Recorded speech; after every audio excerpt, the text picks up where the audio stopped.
안녕하세요. 저는 남자라면 아주 지긋지긋한 직장인 여자입니다.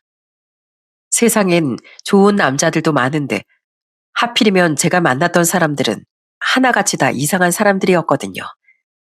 무엇보다도 최근에 결혼 준비까지 진행했던 남자 때문에 아예 남자라면 치를 떨게 되었는데요.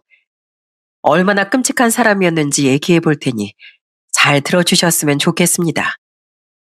제가 어렸을 때부터 저희 부모님은 작게 이삿짐 용달을 하셨어요. 큰 이사는 아니고 원룸 이사 정도만 하셨는데 맨날 무거운 짐을 나르시다 보니까 정말 고생이 많으셨습니다.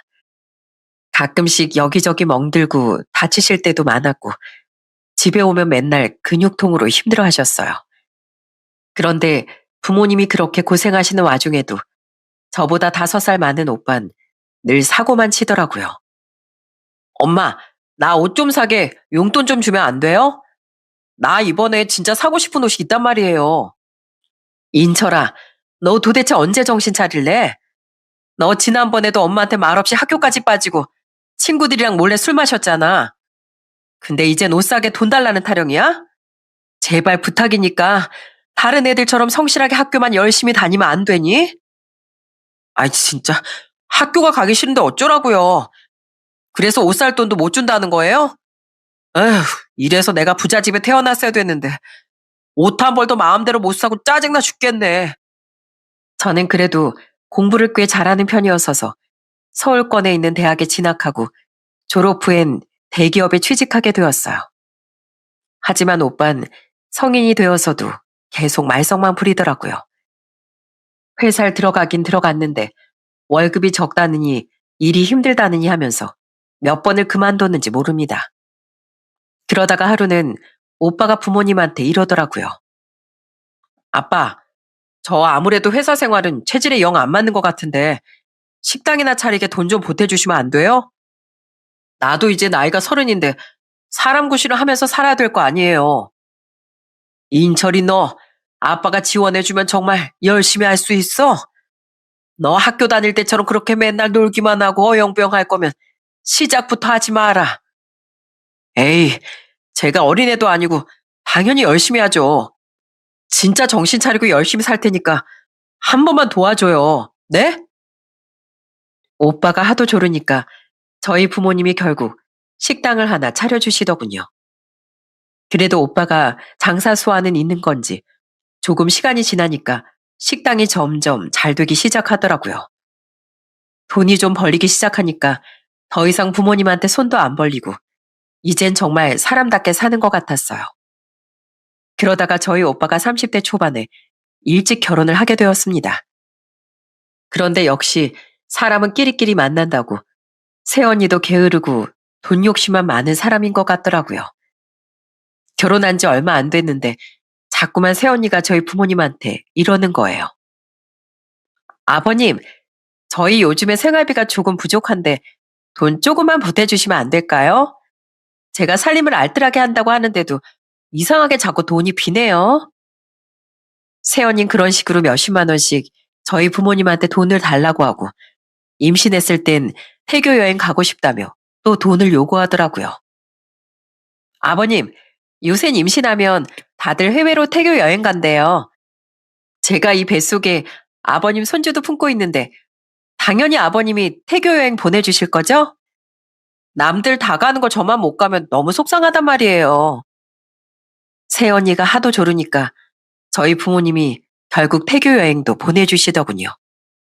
심지어 새언니가 조카를 낳고 나서도 대놓고 저희 부모님한테 선물로 현금 500만 원을 달라고 하는 거예요.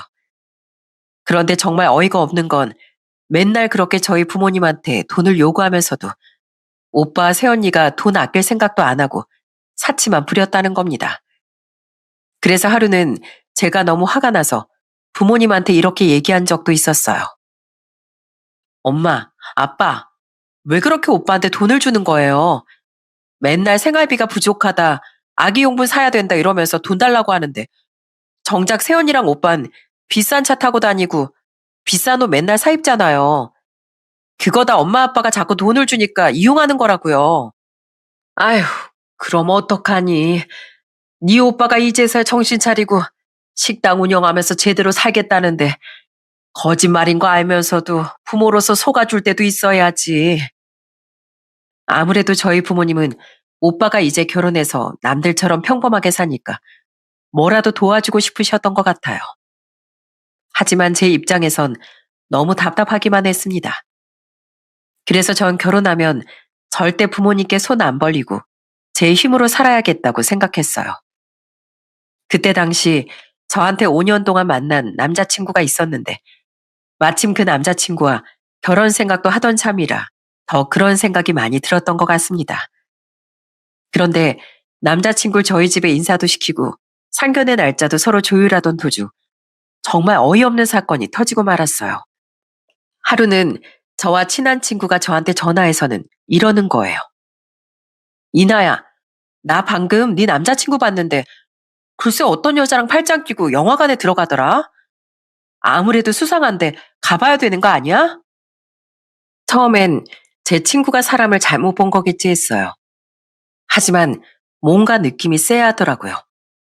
그래서 저는 영화관 앞으로 찾아가 남자친구를 계속 기다렸어요. 그런데 정말 황당하게도 진짜로 제 남자친구가 어떤 여자랑 팔짱을 끼고 하하호호 웃으며 나오는 거예요. 야, 너 지금 뭐 하는 거야? 너 설마 나 몰래 이 여자랑 만나고 있었니? 그런데 더 웃긴 건 남자친구 옆에 있던 여자가 오히려 저한테 화를 냈다는 거예요. 이봐요. 지금 제 남자친구한테 뭐 하시는 거예요? 사람 잘못 보신 것 같은데 괜히 시비 걸지 말고 그냥 갈 길 가시죠? 뭐라고요? 이 사람이 그쪽 남자친구라고요? 아, 설마 했는데 진짠가 보네. 저기요. 그쪽이 남자친구라고 얘기하는 이 사람 저랑 5년 동안 만난 데다 지금 저랑 결혼 준비까지 하고 있었거든요? 뭐라고요? 5년이나 만났다고요? 오빠, 도대체 이게 무슨 소리야? 오빠한테 나밖에 없다며. 나중에 결혼하게 되면 꼭 나랑 결혼할 거라고 했잖아. 그러자 남자친구가 안절부절 못하면서 이러더라고요. 아니, 그게 아니라 지금 둘 다 오해한 거야. 오해한 거라고. 오해는 무슨? 야, 넌 5년씩이나 만난 날 이딴 식으로 배신하니? 세상에 얼마나 여자에 미쳤으면 결혼 준비하고 있는 여자친구를 떡하니 놔두고 바람을 피워? 야, 나 너 같은 거 필요 없으니까 그냥 꺼져. 네 옆에 있는 이 여자랑 지지고 볶고 살던지 마음대로 하라고. 알았어? 인화야, 가지마. 인화야. 그놈은 계속 제 이름을 불렀지만 전 바로 뒤로 돌아 그 자리를 빠져나와 버렸어요. 솔직히 말은 세게 했지만 너무나 큰 배신감에 눈물이 다 나오더라고요. 짧게 만난 것도 아니고 5년이나 만났는데 절 이런 식으로 배신할 줄은 정말 몰랐거든요. 전 그때 처음으로 남자란 인간에 대해 실망을 참 많이 했던 것 같습니다. 물론 그 뒤에도 남자를 아예 안 만난 건 아니었어요. 30대 중반까지 남자 2명을 더 만났지만 둘 다 제대로 된 사람이 아니었습니다. 한 명은 첫 번째 남자친구와 똑같이 바람기가 다분한 사람이라 저 몰래 맨날 나이트랑 클럽을 다니며 여자를 꼬시는 인간이었더라고요. 게다가 그 다음으로 만난 남잔 여자 문제는 없었지만 어느 순간부터 저한테 자꾸만 돈을 요구하기 시작했습니다. 인화야, 진짜 미안한데 나 딱 200만 원만 빌려주면 안 될까? 우리 아버지가 지금 많이 아프신데 병원비가 좀 모자라서 그래. 뭐라고? 오빠네 아버지가 어디가 얼마나 아프신데 그래. 일단 병원비 둘째 치고 나랑 병문안부터 가자. 내가 얼굴도 한번 안 찾아뵙고 돈만 드리는 것도 좀 그렇잖아. 그런데 남자친구는 제가 병문안을 간다고 하니까 그 꿈 알리면서 그냥 병원비만 달라고 하더라고요. 그래서 좀 이상하다는 생각에 저도 돈이 없다는 핑계로 병원비를 빌려주는 걸 미뤘습니다. 그런데 제가 계속 병원비를 안 빌려주니까 이번엔 저한테 이러는 거예요. 인화야, 나 병원비 친구들한테 돈 빌려서 해결하긴 했는데 지금 살고 있는 자취방 관리비 때문에 골치 아파 죽겠어. 관리비를 2달 넘게 밀렸더니 전기를 확 끊어버린다고 하잖아. 그래서 말인데 나 관리비 할 돈 좀 빌려주면 안 될까? 아니, 직장 다니는 사람이 월급 받은 걸로 뭘 하길래 맨날 돈이 없어. 혹시 나한테 뭐 숨기는 거 있는 거 아니야? 제발 사실대로 좀 얘기해봐. 그런데 이윽고 남자친구 입에서 나온 말은 정말 충격적이었어요. 알고 보니까 그놈이 노름에 빠져가지고 월급 받은 걸 다 날리고 있었다는 거예요. 참나, 그래 놓고 나한테 맨날 돈 빌려달라고 했던 거야? 설마 아버지 아프신 거랑 자취방 관리비 밀린 것까지 다 거짓말은 아니지? 아니야, 아이, 그건 진짜란 말이야. 내가 설마 우리 아버지 아픈 거 가지고 거짓말을 하겠어? 그럼 왜 병문안을 못 가게 하는데? 진짜로 아버지가 아프신 거면 지금 당장 영상통화라도 걸어보던지. 노름같이 하는 인간이 돈 얻어내려고 아버지까지 팔고 있는 건지 내가 어떻게 알아? 하지만 그놈은 끝끝내 아버지가 진짜로 아프시다는 걸 증명하지 못하더군요. 역시 그 모든 건 노름할 돈을 구하기 위한 거짓말이었어요. 결국 전 그렇게 세 번째로 만난 남자까지도 뻥 차버리고 말았습니다. 이런 일이 세 번이나 반복되다 보니까 너무 질려서 이제 남자는 안 만나야겠다는 생각이 들더라고요. 그런데 밖에서 만난 남자 때문에 골치 아픈 일이 없어지니까 이번엔 저희 집에 있는 남자놈 때문에 아주 복장이 터지더군요. 세상에, 저희 오빠가 세연이랑 같이 집에 찾아와서는 식당을 확장한다면서 부모님한테 5천만 원을 달라고 하는 거예요. 저는 너무나도 뻔뻔한 그 모습에 화가 나서 오빠한테 이렇게 소리쳤습니다. 뭐? 5천만 원? 야, 우리 엄마 아빠가 그동안 너한테 해준 돈이 얼만 줄은 알아? 너 식당 차릴 때도 돈 다 보태주고 그동안 생활비며 뭐며 가져간 돈이 한두 푼이 아니잖아. 근데 이젠 식당 확장해야 되니까 5천만 원을 달라고? 네 사업은 네가 알아서 해야지. 왜 자꾸 우리 엄마 아빠한테 돈을 요구하고 난리야? 다 큰 성인이면 제발 성인답게 행동해. 뭐라고? 야, 너 지금 말 다 했냐? 이게 어디 버릇없게 오빠한테 야야거리면서 큰 소리를 치고 있어? 네가 오빠답게 행동을 해야 야 소리가 안 나오지. 너 우리 엄마 아빠가 얼마나 고생하면서 일하시는 줄은 알아? 추운 겨울날엔 손이 꽁꽁 어는데도 그 무거운 짐을 직접 다 나르시고 여름엔 땡볕에 땀 뻘뻘 흘려가면서 일하신다고. 근데 넌 한 번이라도 그렇게 힘들게 일해본 적 있어? 우리 엄마 아빠가 차려준 식당에서 계산이나 하면서 편하게 일하는 주제에 왜 자꾸 돈을 달라는 거야? 그렇게 돈이 필요하면 네가 직접 투잡 쓰리잡 뛰어가면서 돈을 벌면 될 거 아니야. 제가 그렇게 말하니까 이번에 세연이까지 저한테 짜증을 내더군요. 아가씨, 자식이 돈 필요하면 부모가 도와줄 수 있는 거지. 왜 아가씨가 난리예요? 아가씨는 괜히 참견하지 말고 그냥 빠져요. 돈을 한두 번 달라고 했었어야죠. 오빠랑 세연이랑 둘 다 우리 엄마 아빠를 돈 나오는 ATM 기기로 알고 있잖아요.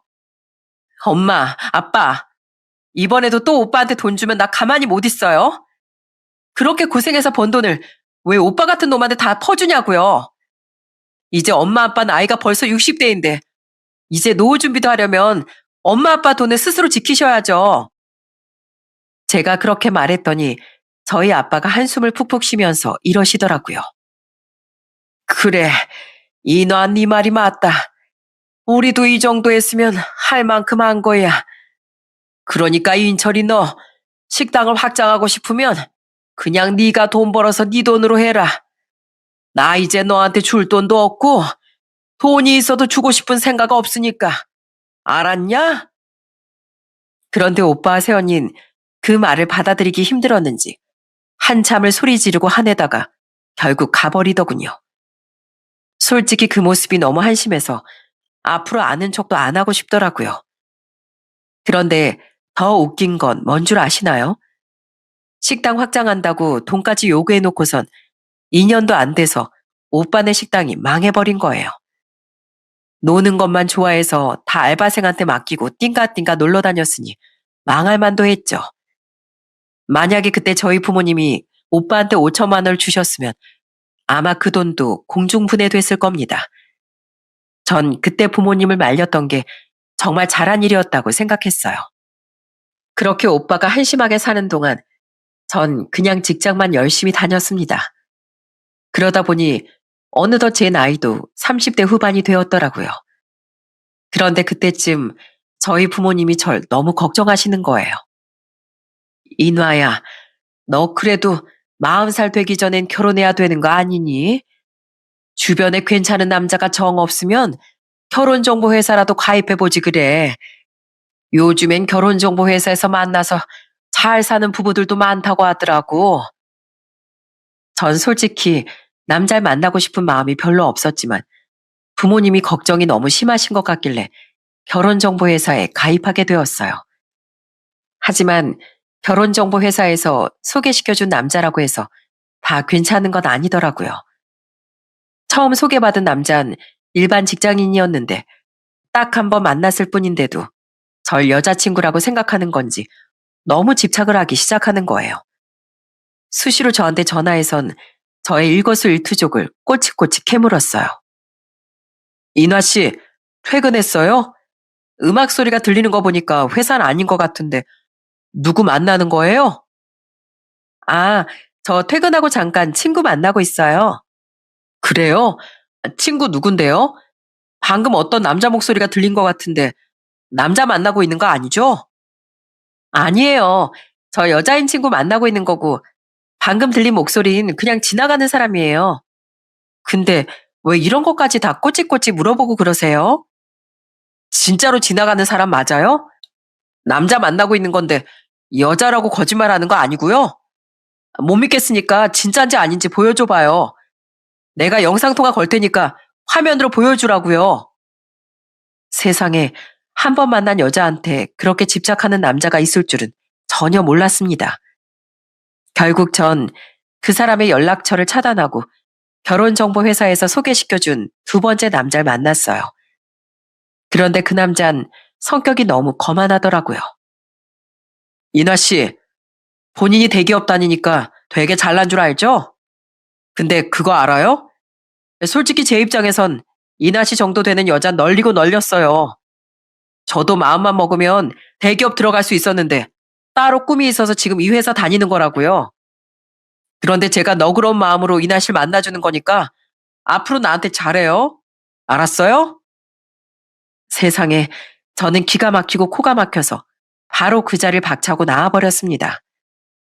그렇게 본인이 잘났다고 생각되면 그냥 본인이 원하는 여자 꼬셔서 사귀면 되지. 왜 결혼정보회사에 가입해서 쓸데없이 이러는지 모르겠더라고요. 그렇게 저는 두 번째 소개받은 남자까지 뻥 차버리고 세 번째 남자를 만나게 되었습니다. 세 번째로 만난 사람은 페이닥터로 일하는 치과 의사였어요.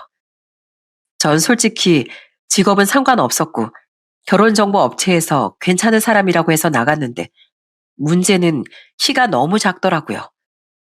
사실 제 키가 168cm라 여자치곤 큰 편이었는데 그 치과 의사는 키가 164cm인 거예요.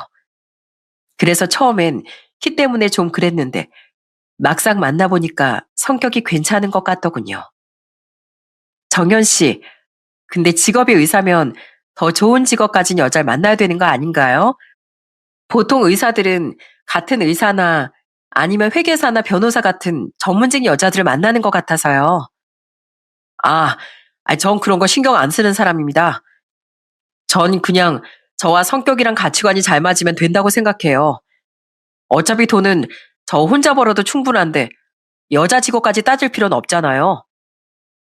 그렇게 처음 만났을 때 대화가 잘 통하길래 그 이후에도 계속 만나다가 연인 사이로 발전하게 되었어요. 그런데 남자친구는 제 직업도 되게 존중해주고 항상 절 많이 생각해주더라고요. 제가 야근을 하는 날엔 걱정돼서 절 데리러 오기도 하고 말 한마디도 늘 따뜻하게 해주는 사람이었죠. 그러다가 한 번은 식당에서 밥을 먹고 있었는데 옆 테이블에 있는 꼬마애가 갑자기 우는 거예요. 그런데 남자친구가 그 아이한테 다가가서는 비타민 사탕 하나를 건네주면서 달래주더라고요. 꼬마야, 아저씨가 이거 줄 테니까 울음 뚝 그치고 엄마 아빠랑 같이 밥 맛있게 먹자. 알았지? 제가 웬 비타민 사탕을 가지고 다니냐고 물어보니까 남자친구가 이러더라고요. 아, 어린애들은 치과가 무서워서 자주 오는데 그럴 때 달래려고 치과에 항상 이런 비타민 사탕을 놔두거든. 근데 사탕 하나에 울음을 뚝 그치는 애들이 너무 귀엽길래 평소에도 한 줌씩 가지고 다니다가 이렇게 우는 아이가 있으면 가끔씩 주는 거야. 저는 어린아이를 예뻐하는 남자친구의 모습이 되게 따뜻하게 느껴지더라고요. 이런 사람이라면 결혼해서 행복한 가정을 꾸릴 수 있을 거라는 생각이 들었어요. 그렇게 남자친구와 1년 정도 만나다 결혼을 약속하게 되었습니다. 예비 시댁에 처음 인사를 드리러 갔는데 아주 진수성찬을 차려주셨더라고요. 그래서 다 같이 식사를 하는데 예비 시모가 남자친구를 되게 자랑스러워 하시는 거예요. 우리 아들이 어릴 때부터 공부를 유별나게 잘했거든.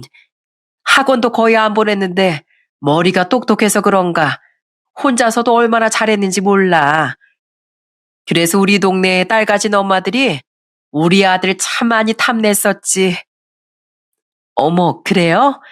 하긴 똑똑하고 공부도 열심히 한 학생이었으니까 탐낼만 했겠네요. 그럼, 근데 아가씨가 우리 아들이랑 결혼한다고 하니까 내 기분이 참 이상하네. 난 솔직히 우리 아들이 의사니까 레벨에 맞게 같은 의사를 만날 줄 알았거든. 그래도 뭐 둘이 좋다는데 부모가 말릴 수가 있나. 그냥 잘 살라고 빌어줘야지 뭐. 왠지 절 마음에 안 들어 하시는 것 같은 예비 시모의 말에 조금 기분이 안 좋긴 했어요. 그래도 결혼을 반대하시는 건 아니니까 그냥 넘어가기로 했습니다. 그 후 저는 예비 시댁 식구들과 자주 왕래하면서 친하게 지냈어요. 그 중에서도 예비 시누이랑 가끔 밥도 먹으며 가깝게 지냈습니다. 그런데 한 번은 같이 술을 한잔 하는데 예비 시누이가 웃으며 저한테 이러더라고요. 언니, 우리 오빠가 우리 집에서 완전 왕자님이었던 거 알아요? 오빠가 겉모습은 안 그래 보이지만 집에서 완전히 금이야 오기야 잘하거든요.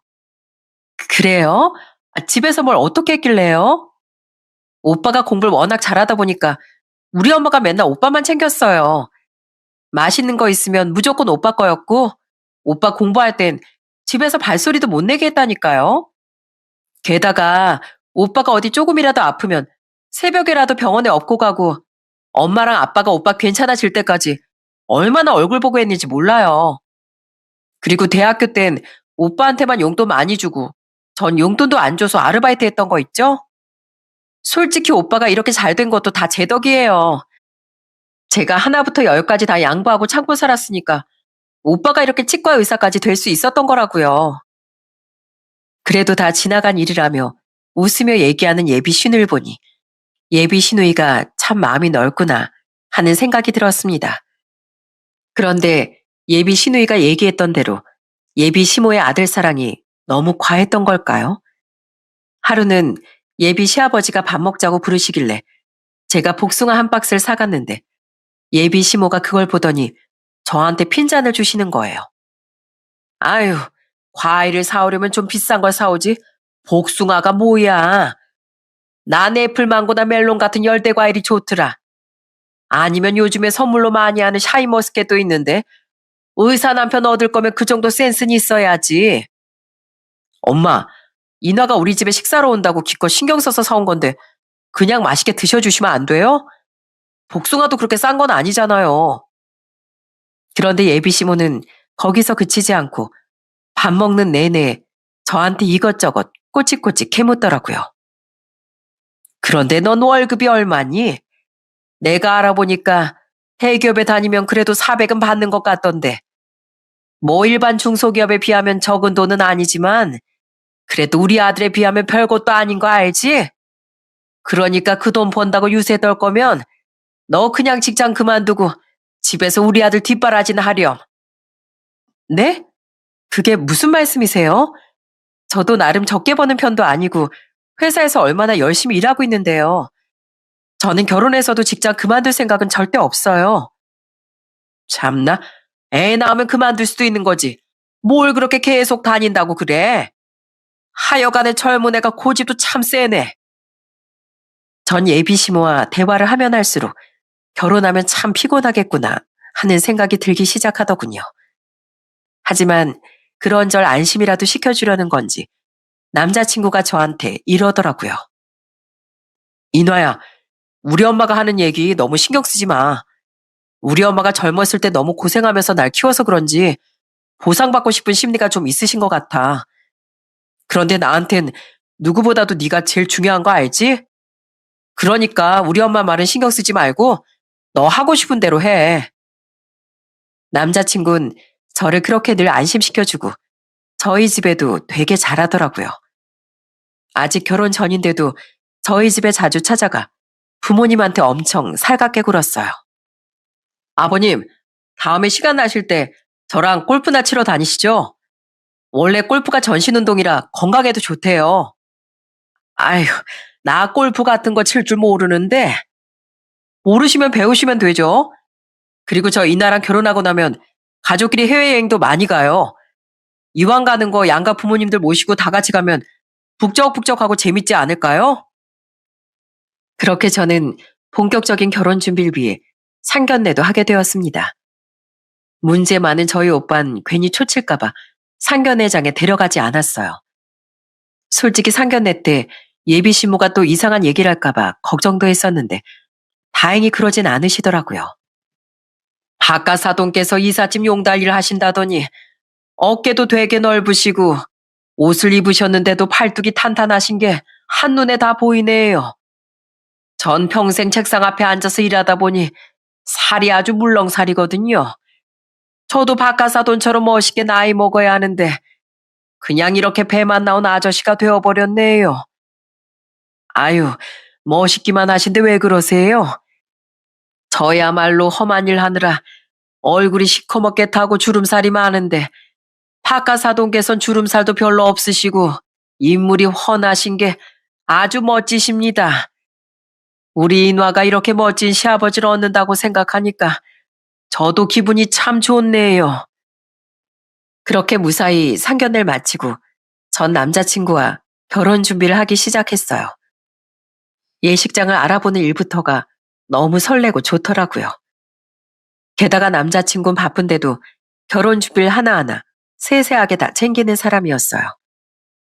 인화야, 요샌 실내 예식장에서도 야외 결혼식 같은 분위기로 꾸며놓은 곳이 있대. 천장도 유리로 돼 있어서 햇살도 잘 들어오고 꽃장식도 엄청 예쁘게 해놓는다고 하더라고. 인화 너한텐 그런 분위기가 진짜 잘 어울릴 것 같은데 한번 상담 받으러 가볼래? 전 그렇게 제 결혼 준비가 무탈하게 진행될 줄만 알았어요. 하지만 어느 날 정말 어이없는 일이 벌어지더군요. 갑자기 예비 시모가 퇴근 후에 잠깐 만나자고 하길래 나갔는데 다짜고짜 저한테 무슨 종이 하나를 주시는 거예요. 제가 이게 뭐냐고 물어보니까 팔짱을 끼고 저한테 이러시더군요. 네가 이제 우리 아들이랑 본격적으로 결혼 준비 시작했으니 내 확실하게 짚고 넘어가야 될 것 같아서 불렀다.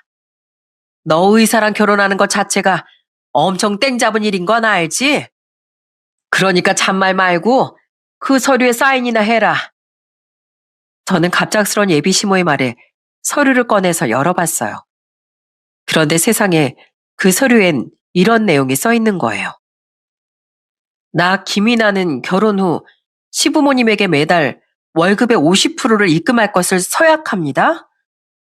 세상에 그 서류에는 날짜랑 사인하는 칸까지 따로 만들어져 있더라고요.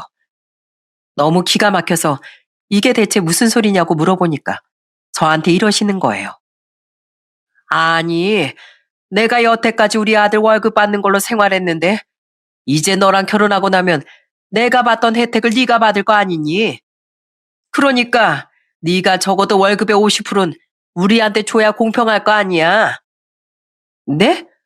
아무리 그래도 그렇지 무슨 제 월급의 50%나 달라고 하세요? 저 이거 그냥 사인은 못 하겠고요. 오빠하고 한번 상의를 해봐야 할 것 같아요. 아, 상의는 무슨. 너 내가 우리 아들 의사 만들려고 돈이 얼마나 많이 들어간 줄 알아? 내가 그동안 우리 아들한테 투자한 게 있으니까 당연히 그만큼 돌려받아 될 거 아니야. 꼴랑 월급 400만 원 받는 애가 그거 아까워서 그러는 거야? 꼴랑 400만 원 아니고요. 결혼했으면 독립된 가정이 있는 건데 다짜고짜 제 월급을 반이나 달라고 하시는 건 좀 아닌 것 같네요. 참나, 너 의사 남편 얻는 게 뭐 쉬운 일인 줄 아니? 옛날엔 의사 사위 얻으려면 열쇠 3개는 해가야 된다는 말이 있었어. 근데 내가 너한테 열쇠 3개를 해오라고 한 것도 아니고 그냥 월급의 50%만 따박따박 주라는 건데 그것도 못해? 솔직히 나중에 우리 아들 개인 병원이라도 차리게 되면 너 평생 사모님 소리 들을 텐데 그 정도도 못한다고 하면 안 되지. 세상에, 예전부터 절 탐탁치 않아 하는 것 같더니 대놓고 아들 가지고 장사하려는 걸 보고 너무 기가 막히더군요. 하지만 제가 진짜 사모님 소리 듣고 싶어서 일부러 의사를 꼬신 것도 아니고 그런 예비 시모의 욕을 들어주고 싶진 않았습니다. 사모님이요? 전 그냥 제가 좋아하는 사람과 단란한 가정을 꾸리고 사는 게 꿈이지 사모님 소리는 오히려 부담스러워서 싫은데요. 사모님 소리 듣기 위해서 월급의 50%나 내야 되는 거면 전 그냥 사모님 소리 안 들을게요. 뭐라고? 참나, 웃기고 있네. 이 세상 여자들 다 사모님 되고 싶어서 의사랑 결혼하려고 난리인 거 몰라? 너도 솔직히 말해서 우리 아들이 의사니까 만나는 거 아니야? 아무리 내 아들이라지만 키도 땅딸만 하고 얼굴도 감자처럼 생긴 데다 어깨도 좁아서 남자다운 면도 없고 피부는 귤껍질처럼 울퉁불퉁한데 너 솔직히 의사 아니었으면 거들떠나 받겠니? 너도 의사 사모님 되고 싶어서 우리 아들이랑 만나는 주제에 내숭 떨지 말고 그냥 사인이나 해. 저는 그 얘기를 듣고 너무 어이가 없고 웃겨서 웃음이 다 나오더라고요. 세상에, 자기 아들에 대해서 그런 식으로 비하하는 엄만 처음 봤습니다. 아무래도 못난 자기 아들을 제가 의사라는 거 하나만 보고 만난다고 생각하는 것 같더라고요. 저는 너무 황당해서 그냥 그 서류를 가방에 집어넣고 이렇게 얘기했어요. 일단 무슨 말씀인진 잘 알겠고요. 사인할지 말진 제가 더 생각해보고 결정할 테니까 그만 돌아가세요. 지금은 더 이상 할 얘기가 없을 것 같네요. 저는 그렇게 말하고선 그 자리를 빠져나왔어요. 그리고 이게 대체 어떻게 된 일인지 따지기 위해 남자친구를 만났습니다. 그런데 더 황당한 건 항상 제 편인 줄 알았던 남자친구가 갑자기 예비 시모의 편을 들기 시작했다는 거예요. 아니, 인화 너도 알다시피 지금 우리 아버지도 은퇴하시고 엄마도 수입이 없으신데 당연히 아들인 내가 챙겨야 되는 거 아니야? 내 월급을 반 드리겠다는 것도 아니고 네 월급의 반이면 금액이 그렇게 큰 것도 아니잖아. 도대체 그게 뭐가 문제인데 그래? 뭐라고? 내가 버는 월급의 절반이면 200만 원인데 그게 작은 돈이야? 그리고 오빠가 버는 돈으로 용돈 드리는 것도 아니고 왜 내 월급의 반을 상납해야 되는 건데? 내가 무슨 돈 내고 오빠한테 시집 가는 사람이야? 그건 아니지만 그래도 그 정도는 할 수 있잖아. 나 우리 엄마 돈 없어서 고생하는 거 싫단 말이야. 그리고 솔직히 말해서 너랑 나랑 레벨이 다른 건 사실인데 내가 널 좋아해서 결혼해 주는 거잖아. 그럼 너도 그 정도는 배려해 줄 생각해야 되는 거 아니야? 뭐라고? 우리 둘이 레벨이 다른데 나랑 결혼해 주는 거라고? 뭔가 착각하나 본데 나 좋다고 먼저 따라다닌 건 너야. 난 솔직히 네가 그렇게 나한테 적극적으로 하지 않았으면 그냥 한 번 만나고 말았을걸? 아니 무슨 말을 또 그런 식으로 해. 아, 그까짓 200만 원 주는 게 그렇게 싫어? 그래, 싫다. 그럼 너도 똑같이 우리 부모님한테 매달 200만 원씩 드리던가. 우리 엄마 아빠도 나 대기업 보내느라 고생 많이 하셨는데 할 거면 똑같이 해야 되는 거 아니야. 뭐? 아, 우리 엄마 아빠도 아닌데 내가 장인 장모님께 용돈을 왜 드려? 나 의사 되는데 장인 장모님이 뭐 보태주신 거 하나도 없잖아. 저는 그 얘기를 듣고 너무 어이가 없어서 헛웃음이 다 나오더군요. 자기 부모님한테 제 월급을 반이나 주는 건 당연한 거고 제 부모님한테 용돈 드리는 건 자기 부모님이 아니라서 안 된다고 하는 게 말이 되나요? 게다가 원래는 이런 얘기를 직접적으로 하는 사람이 아니었는데 이렇게 고집을 부리는 걸 보니 아무래도 절 만나기 전에 예비 시모가 이렇게 말하라고 시킨 것 같더라고요. 세상에, 전 남자친구가 이렇게 마마보이에다 이기적인 인간인 줄 알았으면 결혼 결심을 하지도 않았을 겁니다. 그런데 이렇게 얘기하는 걸 보니까 이 인간과 결혼을 했다간 제 인생을 망칠 것 같다는 생각이 들더라고요. 그래서 그냥 파혼해야겠다고 결심하고 그놈한테 소리를 질러버렸습니다. 야, 이 찐따 같은 놈아. 너 이제 보니까 아주 완전 마마보이였구나. 언젠 너한테 나밖에 없다면서 너네 엄마 말 신경 쓰지 말라며. 근데 이젠 결혼 준비 시작했으니까 되돌릴 수 없다고 생각해서 본색 드러내는 거냐? 그게 무슨 소리야. 본색을 드러내다니. 그냥 우리 엄마 말에 좀 맞춰달라는 건데 그게 그렇게 어려워? 그래, 어렵다. 자기 자식만 잘난 줄 알고 자식 가지고 장사하려는 사람인데 내가 왜 그 욕을 들어줘야 돼? 야, 너랑 너네 엄마가 뭔가 단단히 착각하나 본데 난 네가 의사라서 만난 거 아니었어. 난 그냥 성격 좋고 나랑 말 잘 통하는 사람이랑 가정 꾸리는 걸 원했지. 돈까지 줘가면서 사모님 소리 들을 생각 없었다고. 그리고 우리 부모님은 네 부모님도 아닌데 왜 챙겨야 되냐고? 그럼 난 너네 부모님한테 왜 돈까지 드려야 되는데? 내가 너희 부모님 보고 너 의사 만들어 달라고 부탁했냐? 본인이 돈 들여서 의사 만들어 놓은 걸 왜 나한테서 받아먹으려고 그래? 이나야, 너 진짜 왜 그래? 솔직히 나랑 결혼하면 너도 덕보는 거 많을 거 아니야.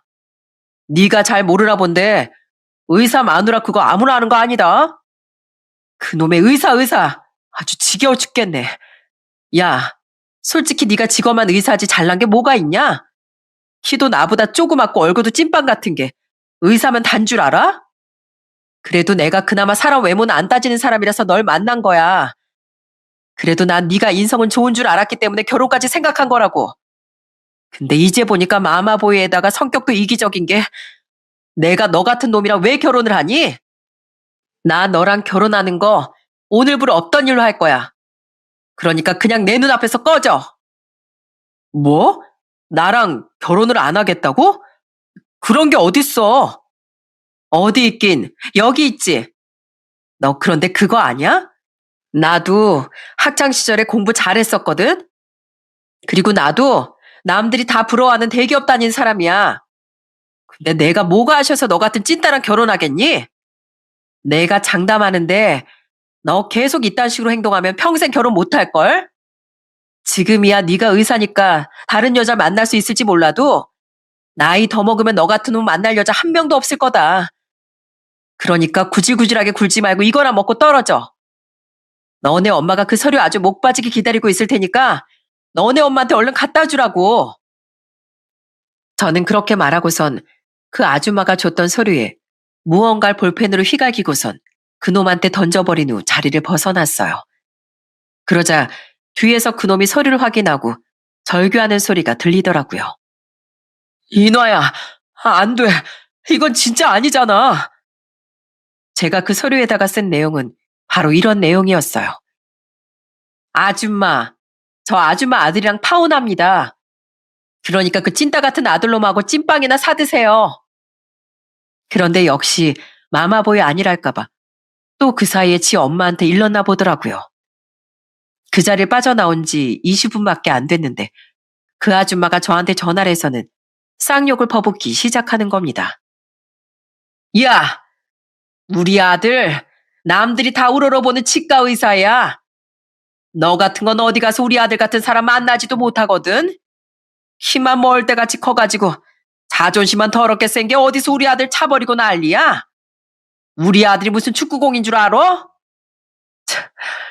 축구공은 축구할 때 쓰이면서 사람들한테 즐거움이라도 주지. 아줌마 아들은 아무짝에도 쓸모없는 사람이거든요. 아무리 직업이 치과 의사면 뭐예요? 엄마 말이면 법인 줄 아는 마마보이에다 지 잘난 맛에 살면서 결혼할 여자를 지 아래로 보는 못난 놈인데 축구공이랑 비교하면 축구공이 섭하죠. 뭐야? 이게 보자 하니까 지 수준도 모르고 못하는 말이 없네. 야, 겨우 이삿짐 용달하는 부모 밑에서 큰 주제 어디서 큰 소리야? 아줌마, 의사 아들 가졌다고 그렇게 수준 높은 척 하려면 교양부터 좀 갖추지 그래요? 얼마나 사람이 무식하길래 자기 아들이랑 결혼한다는 여자한테 말도 안 되는 욕을 하고 또 그걸 안 받아주니까 쌍욕까지 하고 있어요? 저 지금 이거 다 녹음하고 있거든요? 한 번만 저한테 더 욕하면 저 바로 이 녹음 파일 두고 경찰서에 갈 줄 알아요? 아시겠어요? 이야, 너 진짜 미쳤어? 너 진짜 나한테 아주 뒤지게 혼나보고 싶어? 그 아줌만 제가 녹음을 한다고 했는데도 계속 욕을 짓거리더군요. 결국 저는 더 듣기도 싫어서 그냥 전화를 끊고 전화번호를 차단해버렸어요. 세상에 제가 이런 집안에 시집갈 뻔했다는 걸 생각하니까 너무 소름이 끼치더라고요. 그 후 저희 부모님한테 가서 파혼했다는 얘기를 하는데 제가 이런 일을 당했다는 게 억울하기도 하고 한편으론 부모님한테 너무 죄송하기도 했어요.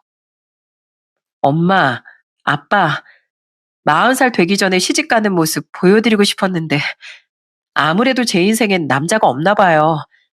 맨날 이런 놈들만 만나고 속 썩여드려서 정말 죄송해요. 그러자 저희 엄마가 제 등을 토닥여 주시며 이러시더라고요. 아니다. 우리한테 미안할 거 전혀 없어. 그래도 결혼하기 전에 그런 집안인 걸 알았으니까 정말 다행인 거야. 그나저나 엄마의 말로 너한테 정말 미안하구나. 엄마 네가 남들처럼 얼른 좋은 가정 꾸렸으면 좋겠다는 마음에 결혼정보 회사까지 가입하라고 한 건데 그냥 그러지 말 걸 그랬어. 괜히 엄마 때문에 네가 이상한 놈 만나가지고 마음고생한 거지 않니? 그렇게 전 그놈과 파혼을 하고 그냥 예전처럼 부모님과 오순도순 지내야겠다고 생각했습니다. 그런데 한동안은 그놈이 절 너무 피곤하게 하더라고요. 저희 회사 앞으로 매일같이 찾아오고 제가 매몰차게 내쫓으니까 저희 집에까지 찾아와서는 저희 부모님한테 애원을 하기 시작하는 거예요. 어머니, 아버님, 제발 저 한 번만 용서해 주십시오. 저희 부모님이 저 키우느라 너무 고생하신 게 자꾸 눈에 밟혀서 저희 어머니가 말도 안 되는 욕을 하시는데도 그게 당연한 건 줄만 알았습니다. 생각해보니까 어머님, 아버님도 이날 키우시느라 고생 많이 하셨을 텐데 너무 제 생각만 했던 것 같아요. 저 다신 저희 어머니 말에 휘둘리지 않고 이나만 바라보면서 살 테니까 저 좀 사이로 받아주시면 안 될까요? 그러자 저희 아빠가 그 인간한테 따끔하게 화를 내시더군요. 자네랑 자네 어머니가 어떤 사람인지 충분히 알았는데 어떤 부모가 미쳤다고 자네 같은 놈한테 딸을 시집 보내겠는가?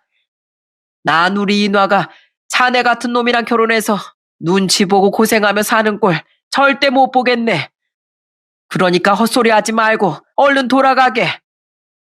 아버님, 제발 한 번만 봐주십시오. 네? 제발 부탁드립니다. 그 인간은 저희 아빠한테 쫓겨나는 와중에도 계속 울고불고 하더라고요. 그 절규하는 모습이 사람이 아니라 그냥 한 마리 늑대가 우우하고 울부짖는 것 같았어요. 그도 그럴 것이 머리도 덥수룩하게 기르고 수염도 안 깎아서 아주 짐승이 따로 없었거든요. 그런데 저와 저희 부모님이 계속 안 받아주니까 이번엔 그 아줌마가 저한테 전화를 하더군요. 웬 모르는 번호로 전화가 오길래 받아봤더니 바로 그 아줌마였어요. 이해, 너 왜 내 번호를 차단했니? 내가 너한테 몇 번이나 전화를 해봤는 줄 알아? 내가 너한테 그때 월급의 50%를 달라고 한 건 취소할 테니까 제발 우리 아들이랑 다시 만나줘라. 요즘에 우리 아들이 힘들다고 병원에 출근도 안 하고 맨날 술만 퍼마시는데 내가 애미로서 가슴이 찢어져 죽겠다. 너 아니면 자기 좋아해줄 여자 없다면서 이제 자기 인생 망해서 어떡하냐고 맨날 우는데 네가 그냥 딱 한 번만 우리 아들 받아주면 안 되겠니? 참나, 그 찌질한 놈이 이제 자기 좋아해줄 여자가 없다는 건 잘 아나 봐요? 그렇게 공부만 하지 말고 인성을 길렀어야지. 아줌마가 아들을 그렇게 마마보이로 키웠으니까 이렇게 된 거 아니에요? 그리고 그때 아줌마가 요구한 걸 취소하든 말든 난 이제 아무 관심도 없거든요? 그러니까 그딴 찐따 같은 아들이나 평생 끼고 사세요. 괜히 결혼시킨답시고 결혼정보 회사도 들락거리지 말고 그냥 평생 품에 꼭 안고 사시라고요. 아시겠어요? 하지만 그 이후에도 그 찌질한 놈이 계속해서 절 쫓아다니고 귀찮게 했어요. 그런데 그게 3개월이나 이어지니까 어느 순간부턴 무섭기까지 하더라고요. 그래서 결국 전 경찰한테 접근 금지 신청을 할 수밖에 없었습니다. 그렇게까지 하니까 그제서야 그놈이 저한테서 떨어져 나가더군요. 그 후 저는 평온한 마음으로 부모님과 오순도순 잘 지내고 있습니다. 주말엔 엄마 아빠 팔짱 끼고 나들이 가는 게 그렇게 좋더라고요. 엄마, 아무래도 난 엄마 아빠랑 평생 같이 살 팔자인가 봐요. 남들은 결혼하면 새로운 행복이 기다리고 있다고 하는데 난 지금이 제일 행복한 거 있죠? 그러니까 이 행복 오래가게 건강관리 잘하세요. 나 엄마 아빠랑 진짜 오래오래 같이 살고 싶단 말이에요. 아이고, 알았다, 알았어. 나 안 그래도 평일에 네 아빠랑 뒷산 한 바퀴씩 돌면서 가벼운 운동은 꾸준히 하고 있어. 그러니까 너도 일만 너무 열심히 하지 말고 밥도 잘 챙겨 먹고 해. 알았지? 저는 저희 부모님과 같이 지내는 지금 이 순간이 너무 행복해요. 이젠 저희 오빠도 부모님이 더 이상 돈을 주지 않으니 잘 안 찾아오는데 그래서 그런지 너무 평화롭고 좋습니다. 저는 지금의 이 행복한 시간이 오랫동안 지속됐으면 좋겠어요.